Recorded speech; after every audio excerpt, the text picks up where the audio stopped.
Olá pessoal, tudo bem? Estou aqui novamente para gravar mais um vídeo. Pois é, pessoal, eu continuo lendo a Biblioteca Dom Rosa. No último vídeo eu comentei sobre o volume um, né? O Filho do Sol, e agora eu comentarei sobre o volume 2, que tem como subtítulo A Volta a Quadradópolis.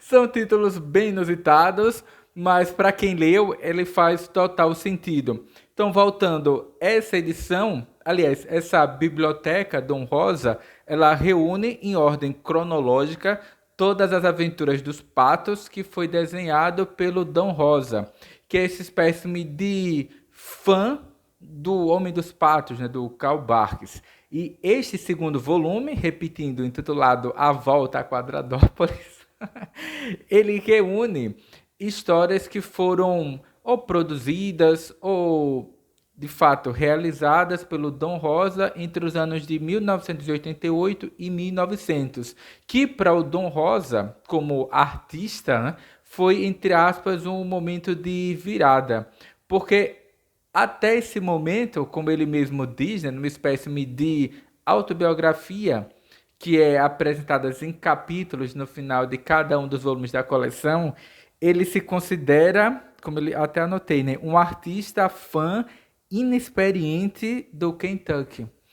Porque, como eu comentei no vídeo anterior, o Dan Rosa, ele é filho de imigrantes italianos. A família dele tinha uma pequena empreiteira. Ele fez uma faculdade de engenharia para herdar os negócios da família, mas ele preferiu muito rapidamente ele percebeu a vocação dele pelas artes e resolveu se dedicar aos quadrinhos.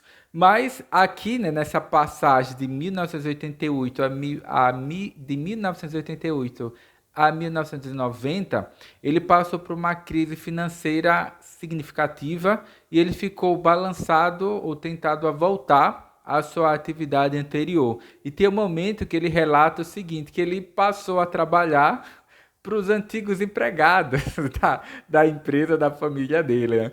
Porque ele era muito mal remunerado e ele se deparou, como comentei, né, com uma política perversa da Disney em relação aos seus funcionários.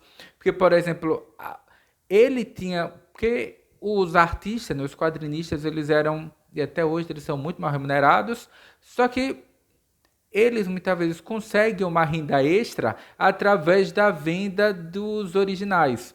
Então, o Karl Barks, aliás, o Dan Rosa, ele fazia a aventura ali, né, do Patinhas, do Pato Donald, repassava para a editora. Após a publicação, eles devolviam os originais, né, ao Dom Rosa e ele vendia aquelas artes originais para conseguir um dinheiro extra. Só que quando a Walt Disney ela voltou a produzir histórias em quadrinhos, elas passaram a adotar como política da empresa a não devolução desses originais para o artista. Então, se o Don Rosa ele já passava por dificuldades financeiras, nesse momento que ele deixa de contar, entre aspas, com essa venda das suas artes, né, do trabalho original, aí é que a situação econômica dele degringolou. Ele também sofreu um acidente, quebrou 2 dedos, justamente da mão que ele usava para desenhar. Então ele ficou com medo de ter a sua carreira que mal havia começado, né, em um momento incipiente, degringolar-se de vez, como uma forma de conseguir superar ali ou sobreviver às dificuldades financeiras. Ele passa a fornecer roteiros ou pequenas histórias para editoras estrangeiras, no caso, acho que da Bélgica, se não me engano, né, da Europa. E ele até foi receber um convite para trabalhar como roteirista numa série de TV dos Patos, que se tornou célebre ali em meados dos anos 90, que foi o DuckTales. Inicialmente ele recusou e quando ele reflete, repensa, tenta voltar, né, aceitar o convite da Disney, mas a equipe já estava formada, ele ficou de fora, mas ele recebeu um novo convite, não para trabalhar no DuckTales, mas sim numa outra série animada que era produzida pela Disney, que eu até anotei porque eu não me lembrava mais desse desenho, que é Esquadrilha Parafuso. Eu não me recordava do nome, Mas como na revista, né, nessa parte final que tem uma espécie de biografia em capítulos do Dom Rosa, né, de uma autobiografia, pelas ilustrações eu me lembrei. Nesse desenho, que no Brasil recebeu esse nome, Esquadrilha Parafuso, os personagens, pelo menos os animais que aparecem, por exemplo, no longa-metragem do Mowgli, eles são reaproveitados, eles ganham assim, um aspecto mais antropomórfico, assim como os patos, né, do Patinhas, do Pato Donald, etc. E eles se envolvem em várias aventuras, né? E pelo menos os roteiros dos dois primeiros episódios foram criados ou desenvolvidos pelo Dom Rosa, né? Então ele conseguiu um dinheiro extra para continuar a sua desventura. Então, para não tornar o vídeo muito longo, porque como eu disse, eu vou tentar fazer pequenos comentários sobre cada um dos volumes. Tá aqui o volume 2, a volta, né? A volta a Quadradópolis. Enfim, né? Porque na verdade isso aqui é uma primeira tentativa, não sei se é a única, do que o Dom Rosa faz em traços de continuar literalmente uma das histórias produzidas pelo Karl Barks, né? Porque o Pato Donald e os sobrinhos dele, né, o Guinho, o Zezinho e o Luizinho, nessa aventura, né, do Karl Barks, eles vão a um país, não sei se é a Bolívia, o Equador, e descobre essa civilização quadrada, né? E o Dom Rosa, que ele gostava muito dessa história, ele resolveu recontar essa aventura, né? E se os patos eles precisassem voltar para Quadradópolis, e dessa vez acompanhados pelo Uncle Scrooge, né? Pelo Tio Patinhas, que na versão original não participava dessa aventura. Então ele apresenta novamente o é, Mac, é, Pão Duro McMoney, que é uma espécie de contraparte, um rival do Tio Patinhas. Ele apresenta várias pequenas, uma série de histórias aqui que são espetaculares. Então, eu tô incrível porque assim, eu passei a madrugada lendo isso aqui. Como eu comentei no vídeo anterior, cada edição tem algo em torno, tem um pouco mais de 200 páginas, 228, 230 páginas, sendo que pelo menos mais 7 e 8 são dessa espécie de autobiografia em capítulos, né, do Dom Rosa, mostrando esse seu processo de amadurecimento como artista. Eu vou mostrar aqui de novo, né? A volta a Quadradópolis.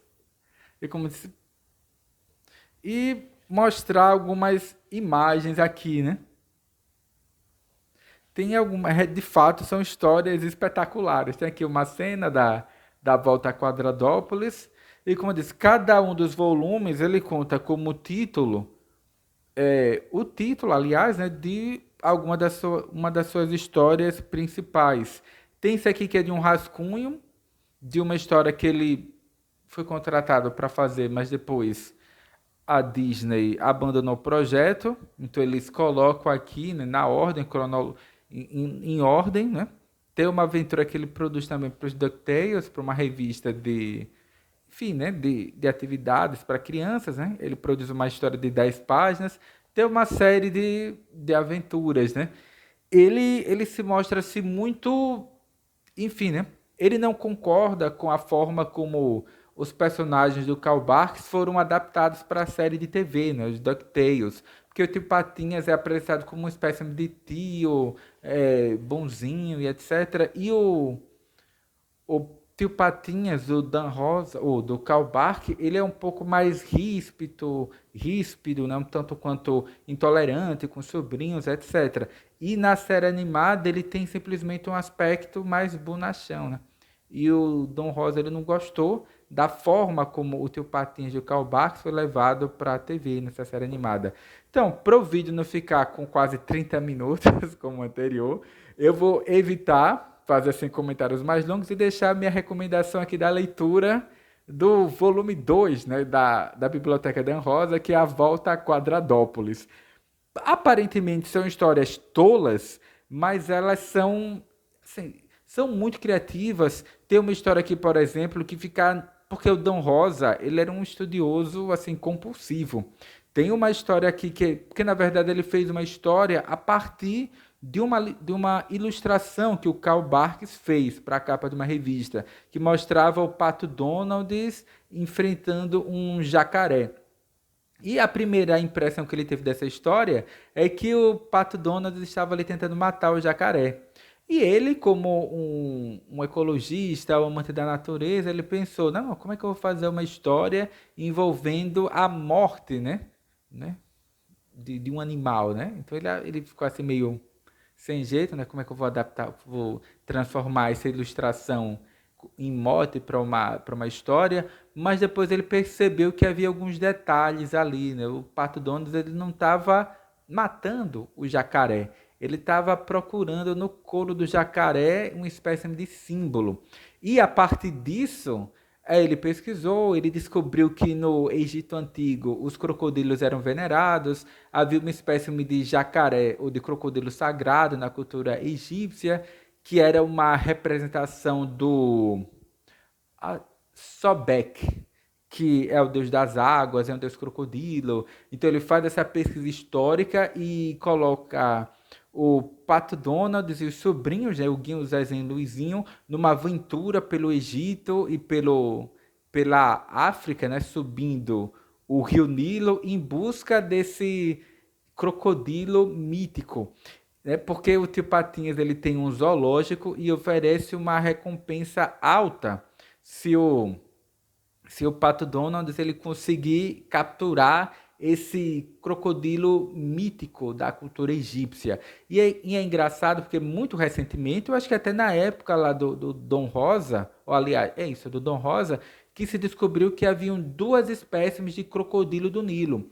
Um que é aquele mais famoso, que é altamente agressivo, e um outro que é mais, entre aspas, dócil, ao menos dócil, comparado com outros crocodilos e jacarés. E era um elemento que estava presente na mitologia e na cultura do Egito Antigo, porque no Egito, como eu disse, né, eles veneravam animais como o crocodilo, tinham eles quase como pets, né, como animais de estimação, alimentavam diretamente esses animais, e os historiadores e os biólogos eles ficavam confusos em relação a essa história. Eles imaginavam inicialmente que era só um mito da cultura egípcia, porque repetindo, crocodilos, né, são animais agressivos. Então, como é que eles conviviam assim tão próximo de crocodilos? E aí vem essa percepção do Dom Rosa, né, antenado com as descobertas da época. Se descobriu no período uma segunda espécie de crocodilo do Nilo que vivia mais que foi extinto dos locais mais próximos à cultura egípcia, e ele só sobrevive modernamente em regiões mais no interior do continente africano. É que ele, de fato, ele é mais dócil, ele é mais tranquilo que o outro, o crocodilo.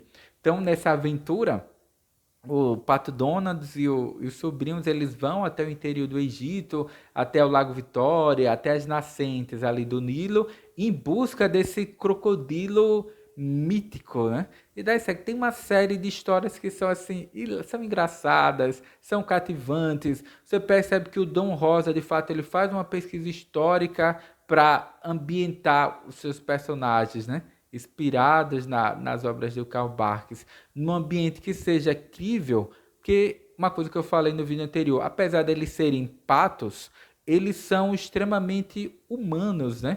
E repletos, entre aspas, de sentimentos que são muito cativantes, né? Então, por enquanto é só, eu vou deixar de novo aqui a recomendação da leitura da Biblioteca Dan Rosa, e dessa vez do volume 2, né? Que tem como subtítulo A Volta a Quadradópolis, que é uma história assim hilariante. Enfim, tem uma série de histórias aqui que vale muito, que se tornam quase que lendárias, né? De uma na qual, por exemplo, o Dom Rosa faz uma crítica a determinado tipo de colecionismo, né? Etc. Enfim, né? Por enquanto é só. Até o próximo vídeo, né? Até a próxima leitura.